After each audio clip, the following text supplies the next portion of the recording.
Okay. Welcome, welcome. We're jumping in. Opposite of that. So we are going to. Oh, also. Oh yeah, no, never mind. All right, we're going to jump into it. Okay, both you guys are on screen. I gave you guys a brief introduction. If you want, you guys can each do like a minor introduction. You can explain the position you're going to take in the conversation, and we can start with Maso, I guess, since he'll be in the affirmative. Starting with With you, Warren. Wait. with me. Okay. Yeah. Wait. How do you pronounce the last name? Is it Mosler? Mosley. Yeah. Oh my God, I'm so sorry. Okay. Okay, That's Mosley. okay. Warren. No. Okay. Yeah. I've been invited on to ask shit. questions and discuss modern monetary theory, and delighted to be here. And then Rage Pope, go. Hi, I am Rage Pope. I guess I am an economist by education and a financier by profession, like Warren, but not nearly as successful yet. So I'm happy to be here. The older I get, the better I was. Right? It's how it tends to be, I think. Yeah. Okay, well, I guess mostly, do you want to start off by, I guess, just kind of explaining broadly what modern monetary theory is for people listening who might not be familiar? It's not loud enough. Hold on. Okay. So for an entirely non-technical level, modern monetary theory at this point is important for two things. Number one, to understand what I call sequence. Every congressman, every member of parliament up until now, at least, has thought that he has to get money through taxing to be able to spend. And when he can't get through taxing, he has to borrow again to be able to spend. So if he fails to tax and then somehow fails to borrow, he won't be able to spend. And what MMT did, and I picked this up back in the early 1990s, was recognize that, in fact, it's the other way around, that the dollars to pay U.S. taxes come only from the government and its agents. And so they're just not out there until after the government spends them. So the government has to spend first, which before the dollars are there to actually pay the taxes or to buy the bonds. And so the sequence is reversed from general thinking, the way most congressmen.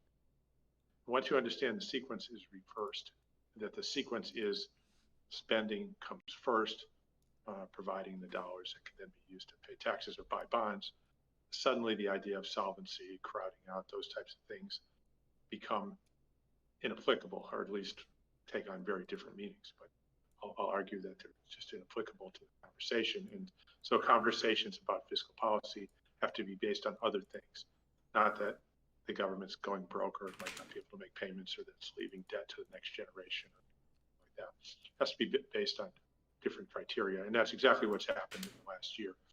We've seen the debate shift to whether all this spending will cause inflation or not, and not whether the government checks will bounce.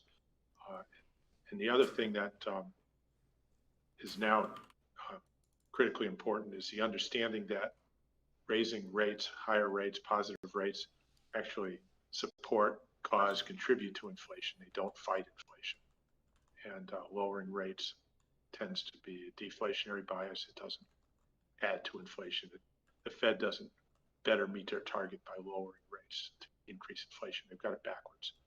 And that's critical because should the economy begin to do better to the point where the Fed gets concerned that maybe they're getting behind the curve or need to get ahead on inflation, so they should start raising rates. It'd be nice to know, once they realize that they have it backwards, then that option will be, again, inapplicable. And they'll look at other things to do that might be anti-inflationary, but not raising rates. So those are the two takeaways that I'd like to see people get from what MMT has contributed to the public debate. Okay. And then I guess, Rage Pop, do you just want to start going down like a contention at a time and you guys kind of argue back and forth?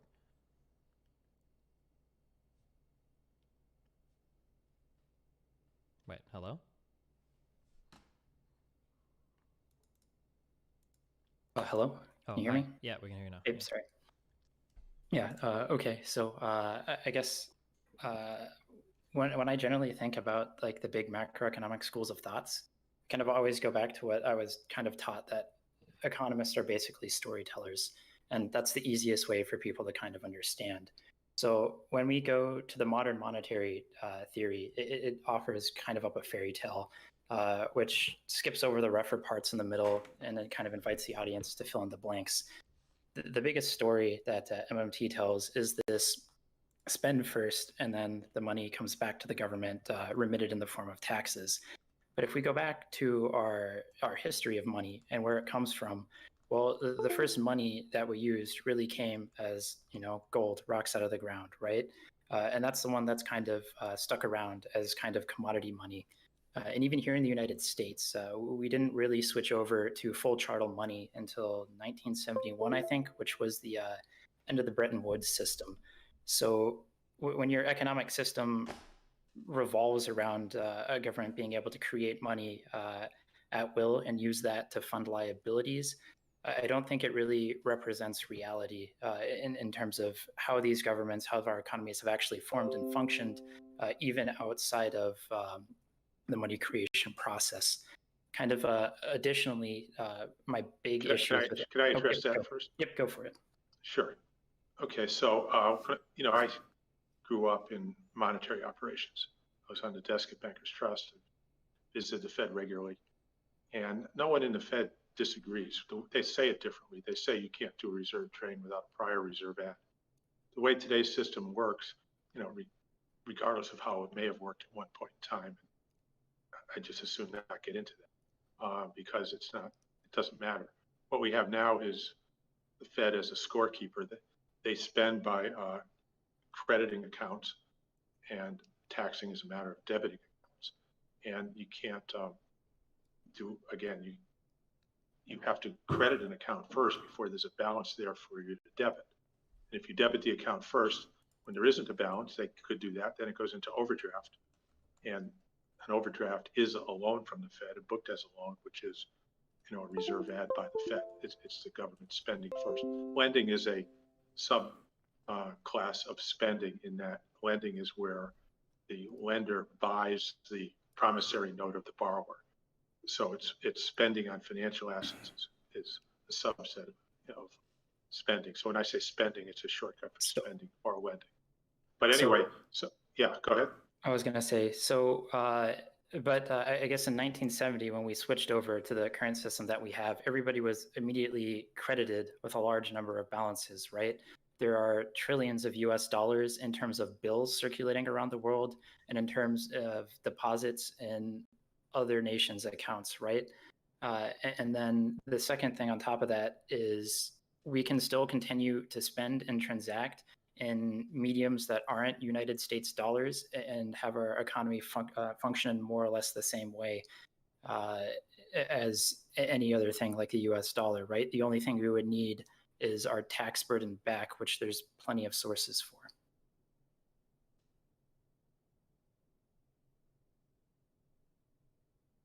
Did I cut out? No, but Warren might have, or he's lagging a little bit. All right, we'll give him a minute. Warren cut out.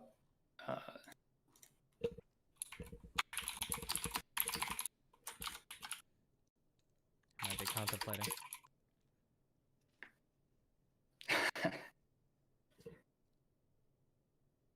Oh, man.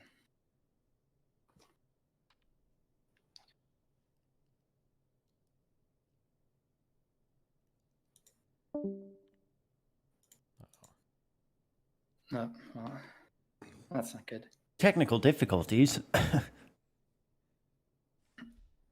This is, I know this exact feeling right here too well.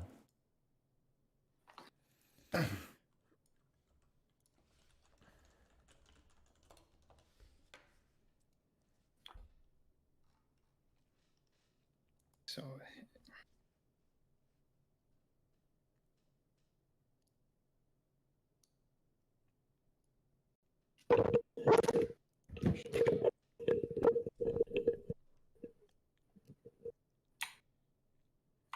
Can you summarize MMT for us for those that are confused?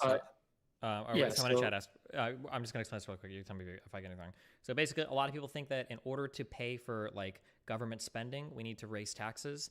So like Republicans will complain all the time that like, oh, like we need to raise more money if we're going to spend money. We need to raise more money if we spend money. And MMTers essentially say that, well, that process is actually backwards. In order for people to ever pay the government, first the government needs to lend that money out. So as the government spends more and more, taxes will come back more and more. So the process is actually reversed. I think is kind of the distilled form of what MMTers argue.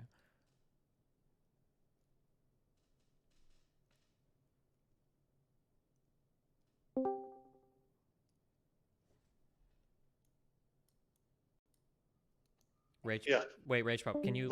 Okay, I'm back. Oh, awesome. Oh my God, why isn't it in a different order now? Change the order. Yeah, I got it. Okay, all right.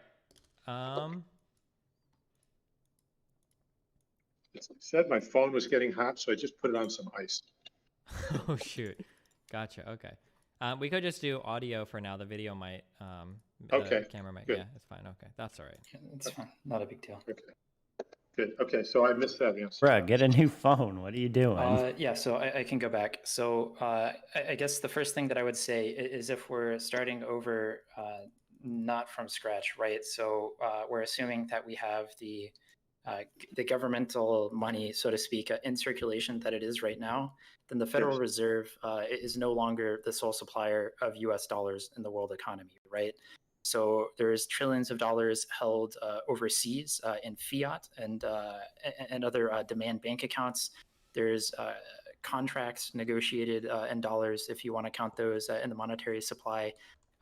The person that you can get it from isn't necessarily only the Federal Reserve. And then on top of that, our world economies can function without using their own native currency as the form of exchange, right? You really only need. So let me just back up a little bit. You have to have dollars in a member bank reserve account to pay taxes. You can't, or you can use actual cash. So there is cash in circulation floating around the world. And but apart from that, the dollars available have to be dollars in member bank reserve accounts. Okay, if you're a non-member bank, then you have to go through your correspondent, and then the correspondent has to have the funds in the reserve account. Now, the correspondent could lend them to you and give you credit for it, the dollars on your books, but they're doing that as agent of the Federal Reserve, as agent of Congress, because they're permitted to do that, Federal Reserve Act and under regulatory guidelines. So again, it's what you're saying is functionally correct, but it's because the government wants it that way. So you're saying the government could no longer accept cash payments and require every transaction to go through dollars? Or... No, cash is there. That's prior spending by the government. Correct. Yeah, so that's what I'm saying. It requires prior spending. Now, look, we're long, the prior spending has created a very long reserve position in the banking system now. So, I'm not saying the government can't spend in advance, which would be sufficient to pay taxes for the next couple of years or 3 years. That you're correct on that. But what I'm saying is the dollars to pay taxes come from the government and its agents. Well, yes, but then say the government wanted to ensure that the only way to get money to pay taxes, right? So we would have to take in taxes year over year until we cut down the amount of money outstanding, right? And only then could the government go and spend dollars. Well, what I'm saying is that the dollars outstanding, which is the public debt, those are the dollars spent by the government that haven't yet used, been used to pay taxes. And that's the net money supply in the economy. And yes, it could take action to reduce that if it wanted to. But I'm not sure. So I think I agree with you that there's a lot of prior spending. There's $28 trillion of prior spending out there that can be used to pay taxes. So I agree with that. I don't disagree with that. Okay, so then I guess what then creates the overseas demand for US dollars, right? Okay, so the tax liabilities create a demand for two things, for dollars for two things. One, to pay taxes, and two, to net save. So it's the tax liability that is critical. tax liabilities come first, not tax payments. So the thing about sequence is the full sequence would be, number one, you have to impose a tax liability. That creates sellers of goods and services who then want those dollars either to pay taxes or to save them. There's only one of two things they can do with them. And so that creates the sellers and who want dollars in exchange. So that creates goods and services for sale that have price tags on them denominated in dollars. The government can then go buy those. It pays for them. Those dollars get credited to reserve accounts, and then the tax liabilities are satisfied. The taxes are paid. So the sequence is tax liabilities, sellers, spending, and then tax payment. Okay, so at this point in the cycle, when there's government spending, I assume the government is paying market rate or above market rate to get the goods that it wants. So it can't say if a car is $10, I'm going to pay $5 for it. Well, okay, so when there are things for sale denominated in dollars, the government can buy them. It doesn't at that point in time. It doesn't need to do anything except buy them because the seller would at that $1,000 Yo, or what's up, whatever. So the government Kasune? How you says doing, man? $30,000. I'll buy that Civic. Right. So now, it can do that. So now, as a point of logic, not as a proposal, I don't think I'd propose this necessarily for policy. If let's say the government